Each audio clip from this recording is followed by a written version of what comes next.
Livro A Paixão de Nosso Senhor Jesus Cristo, de Santo Afonso Maria de Ligório. Opúsculo 4. Reflexões sobre a paixão de Jesus Cristo expostas às almas devotas. Capítulo 1.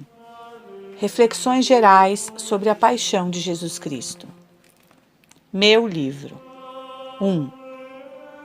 Quanto agrada a Jesus Cristo que nós nos lembremos continuamente de sua paixão e da morte ignominiosa que por nós sofreu, muito bem se deduz de haver ele instituído o Santíssimo Sacramento do altar com o fito de conservar sempre viva em nós a memória do amor que nos patenteou, sacrificando-se na cruz por nossa salvação. Já sabemos que na noite anterior à sua morte, ele instituiu esse sacramento de amor e, depois de ter dado seu corpo aos discípulos, disse-lhes, e na pessoa deles a nós todos, que ao receberem a Santa Comunhão, se recordassem do quanto ele por nós padeceu. Todas as vezes que comerdes deste pão e beber deste cálice, anunciareis a morte do Senhor. 1 Coríntios 11, 26. Por isso, a Santa Igreja, na missa, depois da consagração, ordena ao celebrante que diga em nome de Jesus Cristo: todas as vezes que fizerdes isto, fazei-o em memória de mim. E Santo Tomás escreve: para que permanecesse sempre viva entre nós a memória de tão grande benefício, deixou o seu corpo para ser tomado como alimento. E continua o santo a dizer que por meio de um tal sacramento se conserva a memória do amor imenso que Jesus Cristo nos demonstrou na sua paixão. 2. Se alguém padecesse por seu amigo injúrias e ferimentos e soubesse que o amigo, quando se falava sobre tal acontecimento, nem sequer nisso queria pensar e até costumava dizer: falemos de outra coisa, que dor não sentiria vendo o desconhecimento de um tão ingrato? Ao contrário, quanto se consolaria se soubesse que o amigo reconhece dever-lhe uma eterna obrigação e que disso sempre se recorda e se lhe refere sempre com ternura e lágrimas? Por isso é que todos os santos, sabendo a satisfação que causa Jesus Cristo quem se recorda continuamente de sua paixão, estão quase sempre ocupados em meditar as dores e os desprezos que sofreu o amantíssimo Redentor em toda a sua vida e particularmente na sua morte. Santo Agostinho escreve que as almas não podem se ocupar com coisa mais salutar que meditar cotidianamente na paixão do Senhor. Deus revelou a um santo anacoreta que não há exercício mais próprio para inflamar os corações com amor divino do que o meditar na morte de Jesus Cristo. E a Santa Gertrudes foi revelado, segundo Blósio, que todo aquele que contempla com devoção o crucifixo é tantas vezes olhado amorosamente por Jesus, quantas ele o contempla. Ajunta Blósio que o meditar ou ler qualquer coisa sobre a paixão traz-nos maior bem que qualquer outro exercício de piedade. Por isso escreve São Boaventura: a paixão amável que diviniza quem a medita. E falando das chagas do crucifixo, diz que são chagas que ferem os mais duros corações e inflamam no amor divino as almas mais geladas. 3. Narra-se na vida do beato Bernardo de Corleone, capuchinho, que, desejando seus confrades instruí-lo na leitura, foi aconselhar-se com seu crucifixo e o Senhor lhe respondeu: que ler, que livros? Teu livro quero ser seu crucificado, na qual lerás o amor que te consagro. Jesus crucificado era igualmente o livro predileto de São Felipe Benício. Ao morrer, o santo pediu que lhe dessem seu livro. Os assistentes não sabiam a que livro se referia. Frei Ubaldo, porém, trouxe-lhe a imagem do crucificado e então exclamou o santo: este é o meu livro. E beijando as sagradas chagas, entregou a Deus sua bendita alma. Nas minhas obras espirituais, escrevi repetidas vezes sobre a paixão de Jesus Cristo. Julgo, contudo, não ser inútil às almas piedosas ajuntar aqui muitas outras coisas e reflexões que li em diversos livros ou que me vieram ao espírito. Eu quis aqui escrevê-las para proveito dos outros, mas ainda mais para meu próprio proveito, pois ao escrever este livrinho, acho-me perto da morte, na idade de 77 anos, e por isso quis reproduzir estas considerações para aparelhar-me para o dia das contas. E de fato eu faço minhas pobres meditações sobre esse assunto, lendo muito a miúdo qualquer trecho, para quando chegar a hora extrema de minha vida, achar-me acostumado a ter diante dos olhos Jesus crucificado, que é toda a minha esperança. Desta forma, conto ter então a sorte de entregar minha alma nas suas mãos. Entremos, pois, nas tais reflexões. O Salvador. 1. Adão peca e se rebela contra Deus, e sendo ele o primeiro homem, pai de todos os homens, perdeu-se com todo o gênero humano. A injúria foi feita a Deus, motivo porque nem Adão, nem os outros homens, com todos os sacrifícios, mesmo oferecendo sua própria vida, poderiam dar uma digna satisfação à majestade divina. Para aplacá-la plenamente, era necessário que uma pessoa divina satisfazesse a justiça divina. E eis que o Filho de Deus, movido à compaixão pelos homens, arrastado pelos extremos de sua misericórdia, se oferece a revestir-se da carne humana e a morrer pelos homens, para assim dar a Deus uma completa satisfação por todos os seus pecados e obter-lhes a graça divina que perderam. Desce, pois, o amoroso Redentor a esta terra e, fazendo-se homem, quer curar os danos que o pecado causara ao homem. Portanto, quer não só com seus ensinamentos, mas também com os exemplos de sua santa vida, induzir os homens a observar os preceitos divinos e por esta maneira conseguir a vida eterna. Para este fim, Jesus Cristo renunciou a todas as honras, às delícias e riquezas que podia gozar neste mundo e que lhe eram devidas como ao Senhor do mundo, e escolhe uma vida humilde, pobre e atribulada, até morrer de dor sobre uma cruz. Foi um grande erro dos judeus pensar que o Messias devia vir à terra para triunfar de todos os seus inimigos com o poder das armas, e depois de os ter debelado e adquirido o domínio do mundo inteiro, deveria tornar opulentos e gloriosos os seus sequazes. Mas, se o Messias fosse qual os judeus o desejavam, príncipe soberano e honrado de todos os homens, como Senhor de todo o mundo, não seria o Redentor prometido por Deus e predito pelos profetas. É o que ele mesmo declara quando responde a Pilatos: "O meu reino não é deste mundo." João 19:36. Por esse motivo, repreende São Fulgêncio a Herodes por ter tão grande temor de ser privado do seu reino pelo Salvador, quando ele não viera para vencer o rei pela guerra, mas a conquistá-lo com sua morte. 2. Dois foram os erros dos judeus a respeito do Redentor esperado. O primeiro foi que, quando os profetas falavam dos bens espirituais e eternos, eles o interpretavam dos bens terrenos e temporais. E a fé reinará nos teus tempos, a sabedoria e a ciência serão as riquezas da salvação. O temor do Senhor, esse é o teu tesouro. Isaías 33:6. Eis os bens prometidos pelo Redentor: a fé, a ciência das virtudes, o santo temor. Eis as riquezas da prometida salvação.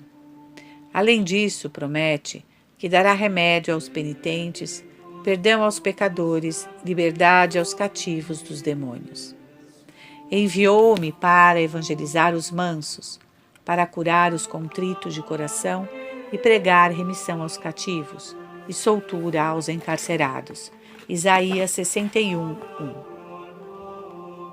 O outro erro dos judeus foi que pretenderam entender da primeira vinda do Salvador o que fora predito pelos profetas da segunda vinda, para julgar o mundo no fim dos séculos. Assim escreve Davi do futuro Messias, que ele deverá vencer os príncipes da terra e abater a soberba de muitos, e com a força da espada subjugar toda a terra. Salmo 109:6. E o profeta Jeremias escreve: A espada do Senhor devorará a terra de um extremo ao outro. Lamentações 12:12. Isso, porém, entende-se da segunda vinda, quando vier como juiz a condenar os malvados. Falando, porém, da primeira vinda, na qual deveria consumar a obra da redenção, muito claramente predisseram os profetas que o Redentor levaria neste mundo uma vida pobre e desprezada. Eis o que escreve o profeta Zacarias, falando da vida abjeta de Jesus Cristo. Eis que o teu rei virá a ti, justo e salvador. Ele é pobre e vem montado sobre uma jumenta e sobre o potrinho da jumenta. Zacarias 9:9. Esta profecia realizou-se plenamente quando Jesus entrou em Jerusalém, assentado sobre um jumento, sendo recebido com todas as honras, como o Messias desejado, segundo o testemunho de São João. João 12:14. Também sabemos que ele foi pobre desde o seu nascimento, tendo vindo a este mundo em Belém, lugar desprezado e numa manjedoura. E tu, Belém Efrata, tu és pequenina entre os milhares de Judá, mas de ti é que há de sair aquele que há de reinar em Israel, e cuja geração é desde o princípio, desde os dias da eternidade. E essa profecia foi assinalada por São Mateus 2:6 e São João 7:42. Além disso, escreve o profeta Oséias: Do Egito chamarei o meu filho, 11:1. O que se realizou quando Jesus Cristo, como menino, foi levado para o Egito, onde permaneceu 7 anos como estranho, no meio de gente bárbara, dos parentes e dos amigos, devendo viver necessariamente muito pobremente. Continuou, depois de voltar à Judéia, a levar uma vida pobre. Ele mesmo predisse pela boca de Davi que pobre deveria ser durante toda a sua vida e atribulado pelas fadigas. Eu sou pobre e vivo em trabalhos desde a minha mocidade.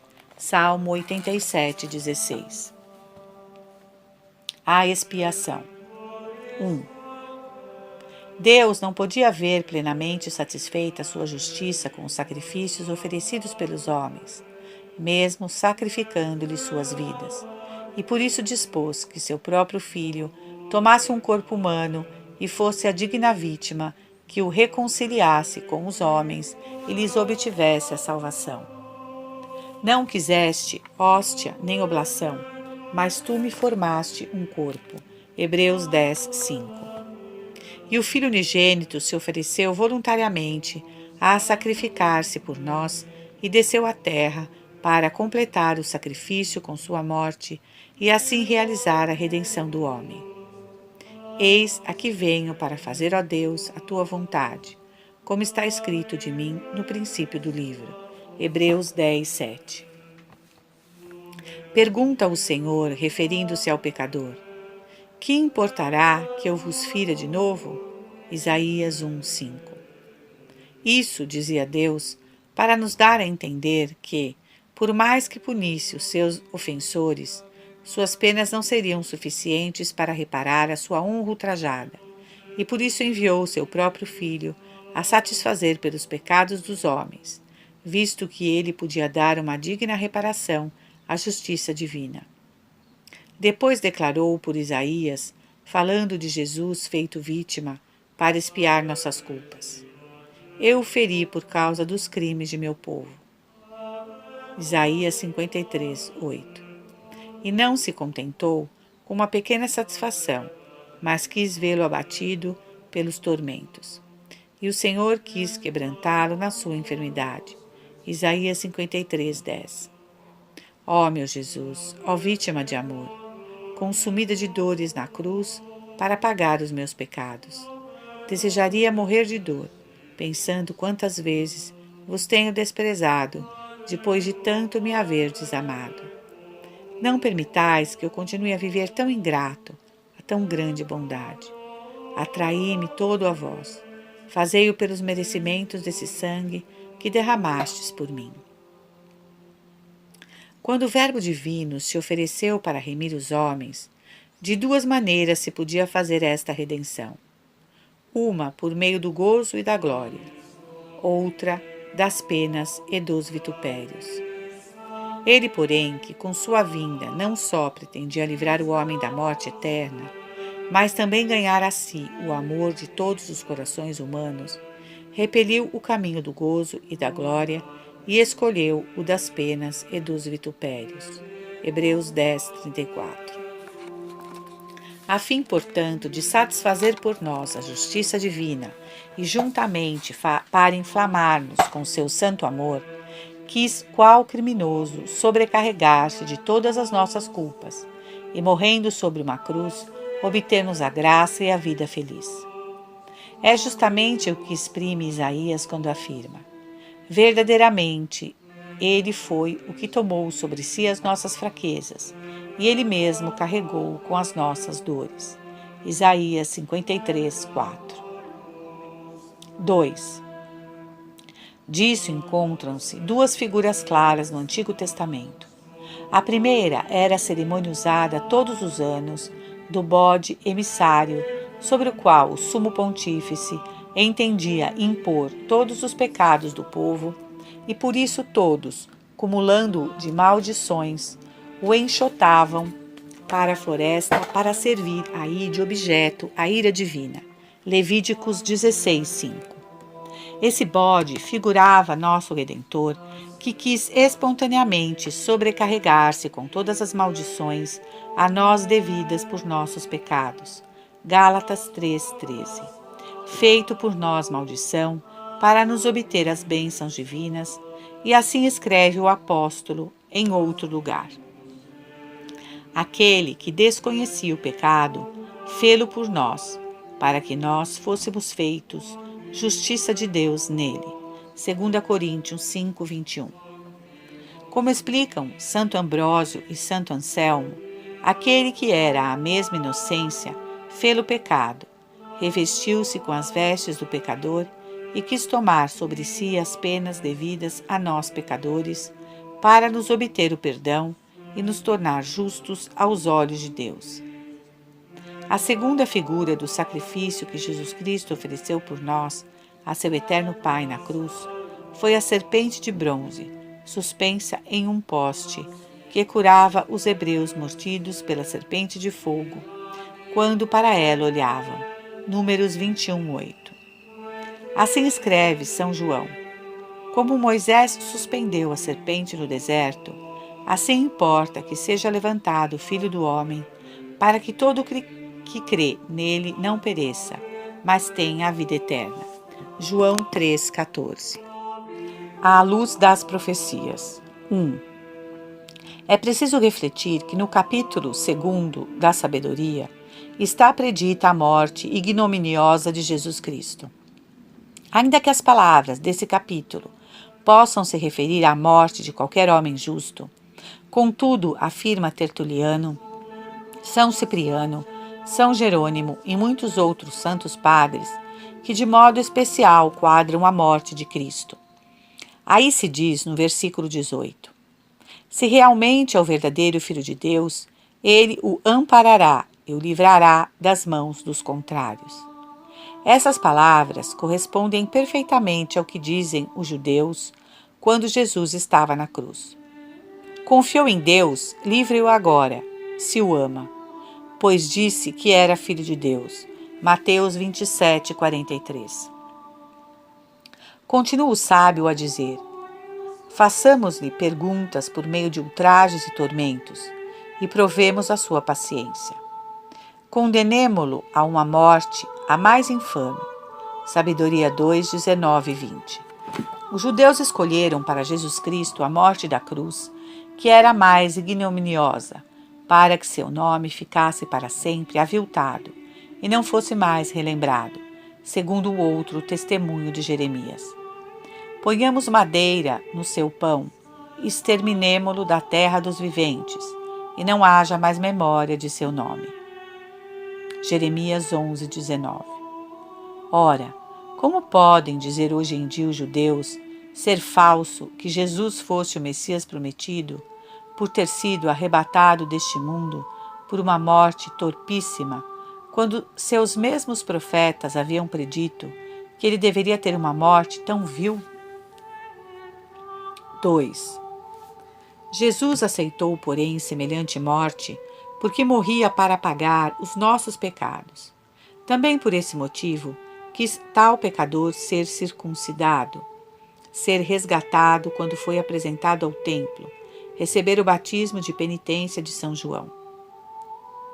Na sua paixão, finalmente quis ser pregado na cruz para pagar por nossas licenciosas liberdades, com a sua nudez reparar a nossa avareza, com os opróbrios a nossa soberba, com a sujeição aos carnífices a nossa ambição de dominar, com os espinhos os nossos maus pensamentos, com o fel a nossa intemperança e com as dores do corpo os nossos prazeres sensuais.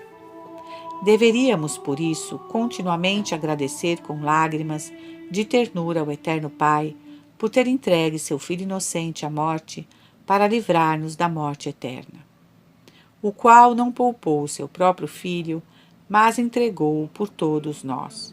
Como não nos deu também com ele todas as coisas? Romanos 8:32. Assim fala São Paulo, e o próprio Jesus diz, segundo São João 3,16. Assim Deus amou o mundo, que lhe deu o seu Filho unigênito. Daí exclamar a Santa Igreja no Sábado Santo: ó admirável dignação de vossa piedade para conosco, ó inestimável excesso de vossa caridade, para resgatar o escravo entregastes o vosso Filho. Ó misericórdia infinita, ó amor infinito de nosso Deus, ó santa fé! Quem isso crê e confessa, como poderá viver sem arder, sem santo amor para com esse Deus tão amante e tão amável? Ó Deus eterno, não olheis para mim, carregado de pecados, olhai para vosso Filho inocente, pregado numa cruz, e que vos oferece tantas dores e suporta tantos ludibrios, para que tenhais piedade de mim. Ó Deus amabilíssimo e meu verdadeiro amigo, por amor, pois, deste Filho que vos é tão caro, tende piedade de mim. A piedade que desejo é que me concedais o vosso santo amor. Atraí-me inteiramente a vós, do meio do lodo de minhas torpezas. Consumi ao fogo devorador tudo o que vedes de impuro na minha alma e a impede de ser toda vossa. Nosso Fiador. 1. Agradeçamos ao Pai e agradeçamos igualmente ao Filho, que quis tomar a nossa carne e juntamente os nossos pecados, para dar a Deus, com sua paixão e morte, uma digna satisfação. Diz o apóstolo que Jesus Cristo se fez nosso fiador, obrigando-se a pagar as nossas dívidas. Hebreus 7:22. Como mediador entre Deus e os homens, estabeleceu um pacto com Deus, por meio do qual se obrigou a satisfazer por nós a divina justiça e, em compensação, prometeu-nos da parte de Deus a vida eterna. Já com muita antecedência, o eclesiástico nos advertia que não nos esquecêssemos do benefício deste divino fiador, que para obter a salvação quis sacrificar a sua vida. Eclesiástico 29:20. E para mais nos assegurar do perdão, diz São Paulo, foi que Jesus Cristo apagou com seu sangue o decreto de nossa condenação, que continha a sentença da morte eterna contra nós, e a afixou à cruz, na qual, morrendo, satisfez por nós a divina justiça. Colossenses 2:14. Ah, meu Jesus, por aquele amor que vos obrigou a dar a vida e o sangue no Calvário por mim, fazei-me morrer a todos os afetos deste mundo. Fazei que eu me esqueça de tudo para não pensar senão em vós, amar e vos dar gosto. Ó meu Deus, digno de infinito amor, vós me amaste sem reserva, e eu quero também amar-vos sem reserva. Eu vos amo, meu sumo bem. Eu vos amo, meu amor, meu tudo. 2. Em suma, tudo o que nós podemos ter de bens, de salvação, de esperança, tudo possuímos em Jesus Cristo e nos seus merecimentos, como disse São Pedro. E não há em outro nenhuma salvação, nem foi dado aos homens um outro nome abaixo dos céus em que nós devemos ser salvos. Atos 4:12. Assim, para nós, não há esperança de salvação, senão nos merecimentos de Jesus Cristo. Donde Santo Tomás, com todos os teólogos, conclui que depois da promulgação do Evangelho, nós devemos querer explicitamente, por necessidade, não só de preceito, como também de meio, que somente por meio de nosso Redentor nos é possível a salvação.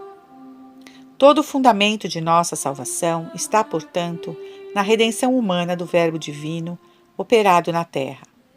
É preciso, pois, refletir que, ainda que as ações de Jesus Cristo feitas no mundo, sendo ações de uma pessoa divina, eram de um valor infinito, de maneira que a mínima deles bastava para satisfazer a justiça divina por todos os pecados dos homens, contudo, sua morte de Jesus foi o grande sacrifício com o qual se completou a nossa redenção, motivo pelo qual as Sagradas Escrituras se atribui à redenção do homem, principalmente a morte por ele sofrida na cruz. Humilhou-se a si mesmo, feito obediente até a morte e morte de cruz. Filipenses 2:8. Razão por que escreve o apóstolo que, quando tomamos a Sagrada Eucaristia, nos devemos recordar da morte do Senhor. Todas as vezes que comerdes deste pão e beberdes deste vinho, anunciareis a morte do Senhor até que ele venha. 1 Coríntios 11:26. Por que é que diz da morte e não da encarnação, do nascimento, da ressurreição? Porque foi este tormento mais doloroso de Jesus Cristo que completou a redenção. Por isso dizia São Paulo: não julgueis que eu sabia alguma coisa entre vós, senão a Jesus Cristo, e este crucificado. 1 Coríntios 2:2. Muito bem sabia o apóstolo que Jesus Cristo nascera numa gruta, que habitara por 30 anos uma oficina, que ressuscitara e subira aos céus. Porque então escreve que não sabia outra coisa senão Jesus crucificado? Porque a morte sofrida por Jesus na cruz era o que mais o movia a amá-lo e o induzia a prestar obediência a Deus, a exercer a caridade para com o próximo, a paciência nas adversidades, virtudes praticadas e ensinadas particularmente por Jesus Cristo na Cátedra da Cruz. São Tomás escreve: em qualquer tentação, encontra-se na cruz o auxílio. Aí a obediência para com Deus. Aí a caridade para com o próximo. Aí a paciência nas adversidades, donde assevera Agostinho. A cruz não foi só o patíbulo do mártir, como também a cátedra do mestre. À sombra da cruz. 1. Almas devotas, procuremos ao menos imitar a esposa dos cânticos que dizia: eu assentei-me à sombra daquele que tanto desejei. Cânticos 2:3.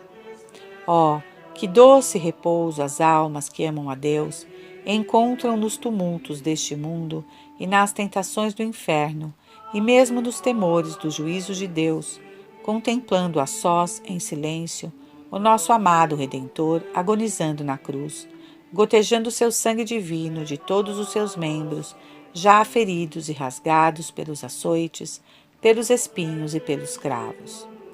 Oh, como a vista de Jesus crucificado afugenta de nossas mentes todos os desejos de honras mundanas, das riquezas da terra e dos prazeres dos sentidos.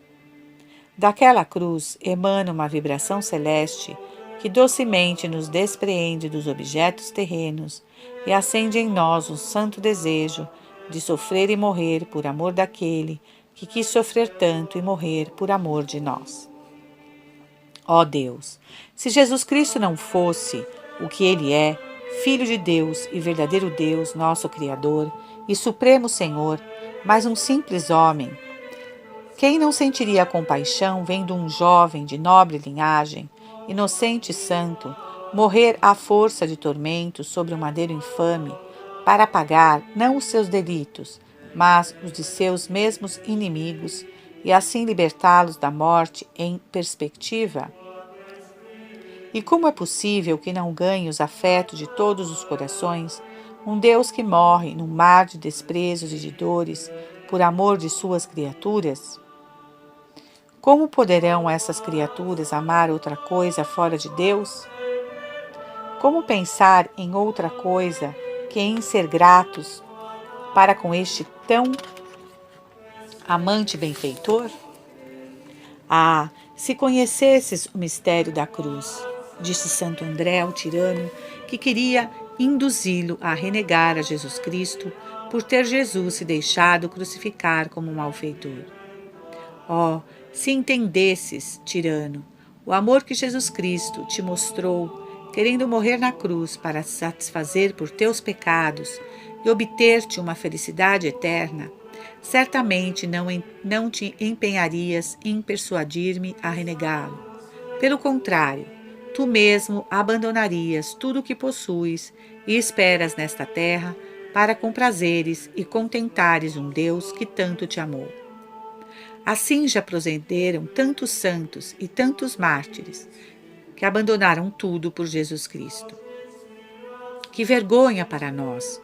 Quantas tenras virgenzinhas renunciaram a casamentos principescos, riquezas reais e todas as delícias terrenas e voluntariamente sacrificaram sua vida para testemunhar qualquer gratidão pelo amor que lhes demonstrou este Deus crucificado. 2. Como explicar então que a muitos cristãos a paixão de Cristo faz tão pouca impressão? Isso, porém, do pouco que consideram nos padecimentos sofridos por Jesus Cristo por nosso amor. Ah, meu Redentor, também eu estivesse no número desses ingratos. Vós sacrificastes vossa vida sobre uma cruz, para que não me perdesse, e eu tantas vezes quis perder-vos, ó bem infinito, perdendo a vossa graça. Ora, o demônio, com a recordação de meus pecados, pretenderia tornar-me dificílima salvação, mas à vista de vós crucificado, meu Jesus, me assegura que não me repelireis de vossa face, se eu me arrepender de vos haver ofendido e quiser vos amar. Ah, sim, eu me arrependo e quero amar-vos com todo o meu coração. Detesto aqueles malditos prazeres que me fizeram perder a vossa graça. Amo-vos, ó amabilidade infinita, e quero amar-vos sempre, e a recordação de meus pecados servirá para me inflamar ainda mais no vosso amor, que viestes em busca de mim quando eu de vós fugia.